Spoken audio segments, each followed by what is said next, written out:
Vote देते हैं वहां जितना मर्जी धोना धोना कर ले, यहां पर गुजरात से लेके त्रिपुरा, त्रिपुरा से लेके मेघालय और नागालैंड तक, उत्तर प्रदेश, उत्तराखंड, मणिपुर, गोवा, सभी जगह भारतीय जनता पार्टी की जीत हुई है। बट आप क्यों मानते हैं कि उन्होंने चैलेंज नहीं किया? आपने कहा था कहीं पे कि कोई कंस्पिरेसी चल रही है क्या कांग्रेस के अंदर कि वो राहुल गांधी को हटाना चाह रहे हैं? ना आज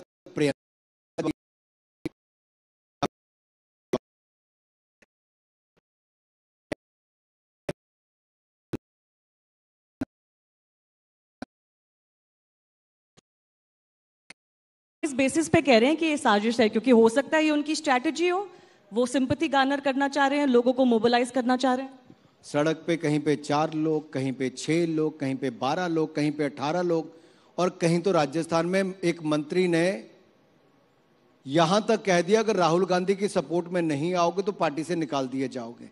यानी कि आने वाले तैयार नहीं हो पा रहे लोग, भटकते फिर रहे कि कोई सपोर्ट में आ जाए। तो आपको लगता है इससे कोई फायदा नहीं होगा कांग्रेस को? अरे किस बात का फायदा को? पूरे पिछड़े समाज का अपमान करने वाले को क्या लगता है पिछड़ा समाज सपोर्ट करेगा? क्या बाकी लोग जिनके लिए भारत का कानून एक जैसा है वो किसी और दूसरे व्यक्ति को सोचें जो देश के कानून से, उसको सपोर्ट करेंगे? जो भ्रष्टाचार के मामले में बेल पर है, क्या उसको सपोर्ट करेंगे? योगदान क्या है उनका देश के लिए? क्या योगदान है? आप बार बार ये कह रहे हैं कि वो जो बार बार कहते हैं कि हमारे परिवार ने कुर्बानी दी, अरे देश में 60 साल से ज्यादा राज आपके परिवार ने और आपकी पार्टी ने किया है। हजारों लोगों ने अपनी कुर्बानी दी, लेकिन उनको सांसद बनने का अवसर भी नहीं मिला। लेकिन आपके परिवार को कई बार प्रधानमंत्री बनने का अवसर मिला है, 3 पीढ़ियों को। आप बार बार ये कहते हैं कि वो विदेशी देशों के सामने घुटने टेक रहे हैं, लेकिन कांग्रेस ये कहती है कि उन्होंने तो कभी इंटरवेंशन मांगा ही नहीं, और अभी भी अगर वो बात कर रहे हैं तो सिर्फ यही कह रहे हैं कि दूसरे देशों को देखना चाहिए कि भारत में क्या हो रहा है, क्योंकि भारत में अब डेमोक्रेसी नहीं है, तो दुनिया को फर्क पड़ना चाहिए इससे। क्या भारत के संवैधानिक संस्थाओं में कांग्रेस का विश्वास खत्म हो गया है? ये बार बार प्रश्न चिन्ह खड़ा करते हैं सुप्रीम कोर्ट पर, बार बार इलेक्शन कमीशन ऑफ इंडिया पर, ईवीएम पर,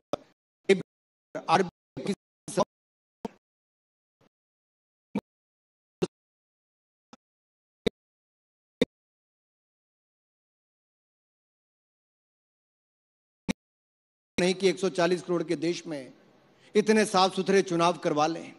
आप किसी राज्य में जीत जाएं तो ईवीएम ठीक है, आप हार गए तो ईवीएम में खराबी है।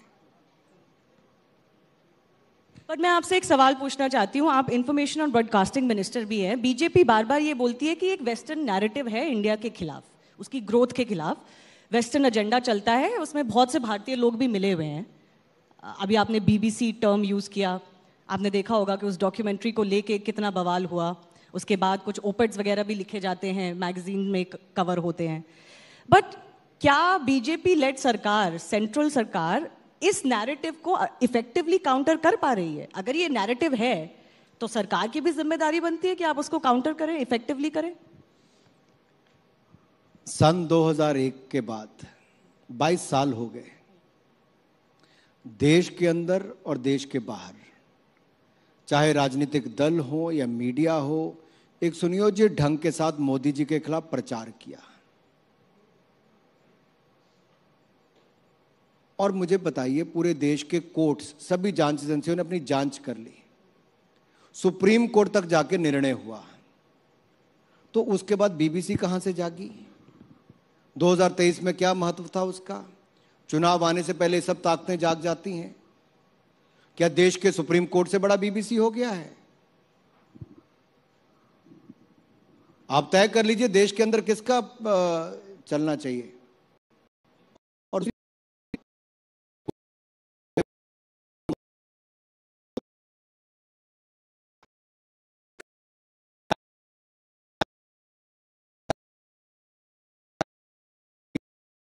में नरेंद्र मोदी जी बसते हैं, तभी 2014 में 30 वर्षों के बाद अगर किसी को पूर्ण बहुमत मिला तो नरेंद्र मोदी जी को मिला, और 2019 में उससे ज्यादा सीटों के साथ फिर एक बार सरकार 303 सीटों के साथ मिली तो नरेंद्र मोदी जी को मिली।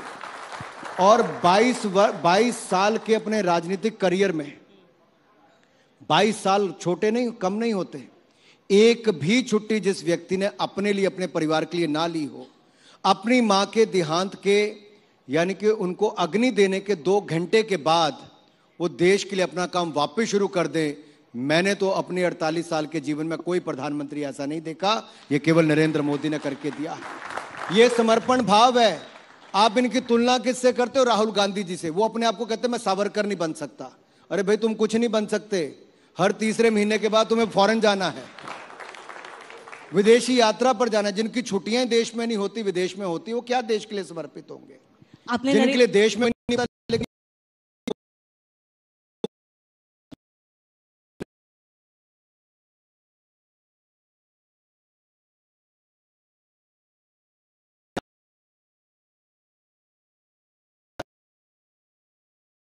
नेतृत्व में बन रहा है।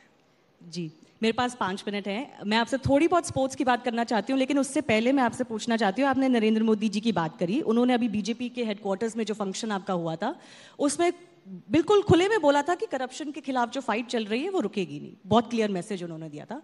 आप देख रहे होंगे कि दिल्ली के जो चीफ मिनिस्टर हैं अरविंद केजरीवाल, वो आजकल दिल्ली असेंबली में उन्होंने बहुत बयान किए हैं प्राइम मिनिस्टर नरेंद्र मोदी के खिलाफ करप्शन के इशू पे और निजी करप्शन के इशू पे। आप उसका कुछ रिस्पॉन्स देना चाहेंगे? मैं तो केजरीवाल जी पे हंस ही सकता हूं। मुझे उनका चेहरा देख के कई बार हंसी आती, कई बार रोना भी आता है। ऐसा क्यों?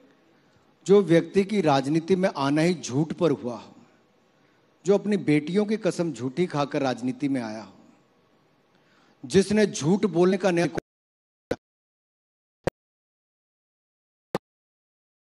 पड़ा, तो श्रीमान अरविंद केजरीवाल जी की पार्टी में हुआ है। शराब घोटाले से लेकर बाकी घोटालों में उनके मंत्री जेल में गए हैं। वे ऐसे पढ़े लिखे व्यक्ति हैं जिन्होंने आज तक 9 साल मुख्यमंत्री बनने को आ गए, लेकिन एक भी फाइल साइन नहीं की है।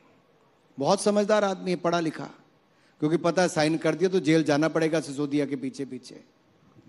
लेकिन ये जो शराब घोटाला हुआ, ये इनकी ही देखरेख में हुआ है।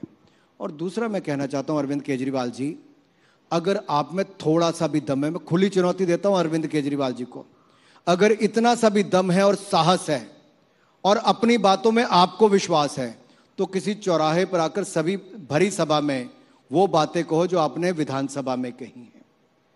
अरे विधानसभा में तो संरक्षण लेते हो, बचते हो।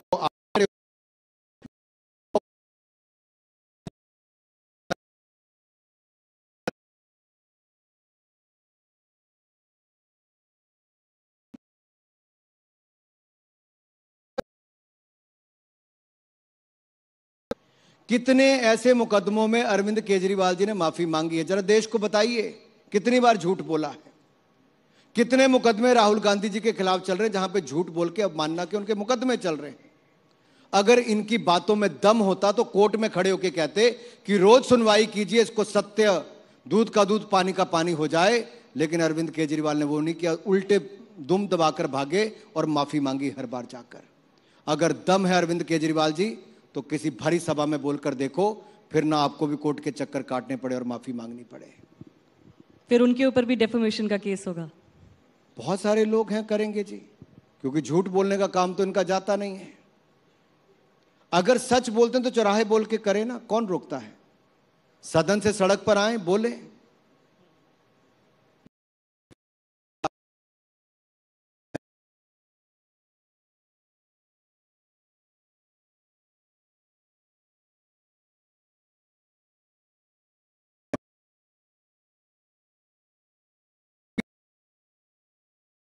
केजरीवाल है, मैं आज आपके नंबर 1 चैनल पर बोलकर जा रहा हूं।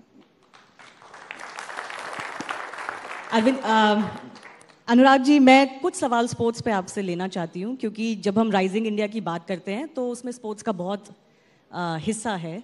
हमने देखा है कि स्पोर्ट्स जिंदगी बदल देता है, खिलाड़ी की भी, उनके परिवारों की भी, कभी कभी पूरे गांव, पूरे शहर की जिंदगी बदल जाती है। मैं आपको याद दिलाना चाहूंगी, लोकसभा में स्पोर्ट्स मिनिस्ट्री ने कहा है कि खेलो इंडिया के तहत उन्होंने करीब 2500 एथलीट्स को आइडेंटिफाई किया है, उनका सपोर्ट किया जा रहा है ग्रास रूट लेवल पे। लेकिन मैं देख रही हूँ उस डेटा में जो प्रदेश ऑलरेडी स्पोर्ट्स में आगे हैं, जैसे हरियाणा, उनके बहुत खिलाड़ी हैं। कुछ प्रदेश जो स्पोर्ट्स में थोड़े पीछे हैं, उनके अभी भी कम खिलाड़ी हैं। आप इस डिसबैलेंस को कैसे